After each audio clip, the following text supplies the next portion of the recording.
ಗಂ ಗಣಪತಯೇ ನಮಃ. ಓಂ ನಮಃ ಸೂರ್ಯಾಯ ಚಂದ್ರಾಯ ಮಂಗಳಾಯ ಬುಧಾಯ ಚ ಗುರು ಶುಕ್ರಶ್ಶನಿಭ್ಯಶ್ಚ ರಾಹವೇ ಕೇತವೇ ನಮಃ. ಓಂ ಸಮಸ್ತ ಈ ಸಂಜೆ ನ್ಯೂಸ್ ವಾಹಿನಿ ವೀಕ್ಷಕರಿಗೆ ನಾನು ನಿಮ್ಮ ಆಚಾರ್ಯ ಬಾಲಸುಬ್ರಹ್ಮಣ್ಯಂ ಮಾಡುವ ಅನಂತ ನಮಸ್ಕಾರಗಳು. ವೀಕ್ಷಕರೇ, ವಿಶೇಷ ಕಾರ್ಯಕ್ರಮ ಮಾಸ ಭವಿಷ್ಯ. ಈ ಮಾಸ ಭವಿಷ್ಯ ಕಾರ್ಯಕ್ರಮಕ್ಕೆ ಎಲ್ಲರಿಗೂ ಸ್ವಾಗತ. ಪರಮಾತ್ಮನ ಆಶೀರ್ವಾದ ಸದಾ ಎಲ್ಲರ ಮೇಲೂ ಇರಲಿ. ಎಲ್ಲರೂ ಆರೋಗ್ಯವಂತರಾಗಿ ಆಯುಷ್ಯವಂತರಾಗಿ ನೆಮ್ಮದಿ ಸಂತೋಷವನ್ನು ಗಳಿಸಲಿ ಅಂತ ನಾನು ಆ ಪರಮಾತ್ಮನಲ್ಲಿ ಬೇಡ್ಕೊಳ್ತೇನೆ. ಅದೇ ರೀತಿ ಎಲ್ಲರೂ ಸಹ ಒಂದು ಒಳ್ಳೆಯ ಸಮಾನ ಮನಸ್ಕರಾಗಿ ಜೀವನ ಮಾಡೋಣ. ಈ ಮಾಸ ಭವಿಷ್ಯ ಕಾರ್ಯಕ್ರಮಕ್ಕೆ ಎಲ್ಲರಿಗೂ ಸ್ವಾಗತ. ಮೊಟ್ಟ ಮೊದಲನೇದಾಗಿ ಪಂಚಾಂಗ ಶ್ರವಣ. ಅಂದರೆ ಈ ನವೆಂಬರ್ ತಿಂಗಳಲ್ಲಿ ಯಾವ ರೀತಿಯಾಗಿರುತ್ತೆ ಪಂಚಾಂಗ ಶ್ರವಣ. ಶ್ರೀ ವಿಶ್ವವಸು ನಾಮ ಸಂವತ್ಸರ, ದಕ್ಷಿಣಾಯನ, ಶರದೃತು, ಕಾರ್ತಿಕ ಮಾಸ ಹಾಗೂ ಮಾರ್ಗಶಿರ ಮಾಸ, 2 ಮಾಸಗಳು ಬರುವಂಥದ್ದು. ಅದೇ ರೀತಿ ಗ್ರಹಗಳ ಸಂಚಾರವೂ ಸಹ ಪರಮಾತ್ಮನಾದಂತಹ ಗುರು ಭಗವಾನನು ಕರ್ಕ ರಾಶಿಯಲ್ಲಿ ಸಂಚಾರ ಮಾಡ್ತಾರೆ, ಕೇತುವು ಸಿಂಹರಾಶಿಯಲ್ಲಿ, ಶುಕ್ರರು ತನ್ನ ಸ್ವಕ್ಷೇತ್ರವಾದಂತಹ ತುಲಾ ರಾಶಿಯಲ್ಲಿ, ಬುಧ ಹಾಗೂ ಕುಜರ ಸಂಯೋಗ ವೃಶ್ಚಿಕ ರಾಶಿಯಲ್ಲಿ, ಅದೇ ರೀತಿ ಶನಿ ಮಹಾತ್ಮರು ಮೀನರಾಶಿಯಲ್ಲಿ, ರಾಹು ಭಗವಾನರು ಕುಂಭರಾಶಿಯಲ್ಲಿ, ಇನ್ನು ರವಿ ಭಗವಾನರು ತುಲಾ ಹಾಗೂ ವೃಶ್ಚಿಕ ರಾಶಿಯಲ್ಲಿ ಸಂಚಾರ ಮಾಡ್ತಾರೆ. ಚಂದ್ರನು ತನ್ನ ಪಥ ಸಂಚಲನೆ ಬಚಕ್ರದಲ್ಲಿ ಸಂಚಾರ ಮಾಡುವಂತಹ ಒಂದು ವಿಶೇಷ. ಇದು ಮಾಸದ ಒಂದು ಗ್ರಹಗಳ ಸಂಚಾರ. ನವೆಂಬರ್ ಮಾಸದ ಮಿಥುನ ರಾಶಿ ಭವಿಷ್ಯ ನೋಡಿ.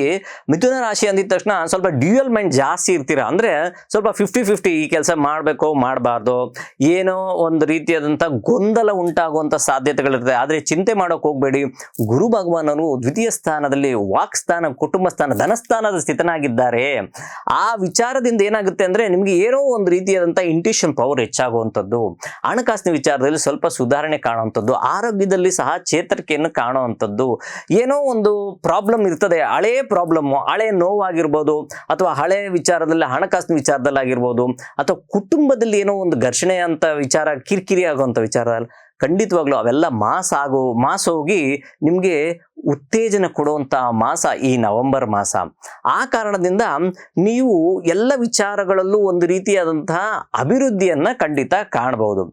ಆದರೆ ಒಂದು ವಿಚಾರವನ್ನು ನೀವು ಗಮನ ಹರಿಸ್ಬೇಕು. ಯಾರಿಗಾದರೂ ಹಣಕಾಸಿನ ವಿಚಾರದಲ್ಲಿ ಹೆಲ್ಪ್ ಮಾಡಬೇಕು, ಅಥವಾ ಯಾರೋ ಒಬ್ರು ಕೇಳಿರ್ತಾರೆ, ಅವು ಯಾವುದೋ ಒಂದು ಚೆಕ್ ವ್ಯವಹಾರನೋ ಅಥವಾ ಶ್ಯೂರಿಟಿ ವ್ಯವಹಾರನೋ, ಇದ್ರ ವಿಚಾರದಲ್ಲಿ ಸ್ವಲ್ಪ ಗಮನ ಹರಿಸ್ಬೇಕು. ಇಲ್ಲ ಅಂದರೆ ಖಂಡಿತವಾಗ್ಲೂ ನಿಮಗೆ ಸ್ವಲ್ಪ ಸಮಸ್ಯೆ ಕಟ್ಟಿಟ್ಟ ಬುತ್ತಿಯನ್ನು ಕಾಣುವಂಥ ಸಾಧ್ಯತೆ ಇರ್ತದೆ.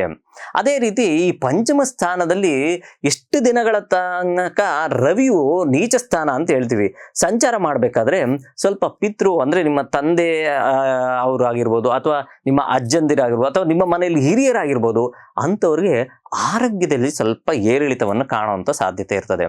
ಅದೇ ರೀತಿ ಯಾರೆಲ್ಲ ಬಾಸ್ ಆಗಿರ್ತಾರೆ, ಅಥವಾ ಮಿಥುನ ರಾಶಿಯಲ್ಲಿ ಸ್ಥಿತರಾಗಿರುವಂತಹ ರಾಶಿಯಲ್ಲಿ ಇರುವಂಥವ್ರಿಗೆ ಒಂದು ಉನ್ನತ ಅಧಿಕಾರಿಗಳಿರ್ತಾರೋ ಅವ್ರಿಗೂ ಸಹ ಸ್ವಲ್ಪ ಏರಿಳಿತದ ವಾತಾವರಣ ಕಾಣುವಂಥ ಸಾಧ್ಯತೆ ಇರುತ್ತೆ. ಎಲ್ಲಿ ಅಂದರೆ ನೀವು ಮಾಡುವಂಥ ಕೆಲಸದಲ್ಲಿ, ಕರ್ಮಸ್ಥಾನದಲ್ಲಿ ಶನಿ ಮಹಾತ್ಮರು ಸ್ಥಿತರಾಗಿದ್ದಾರೆ.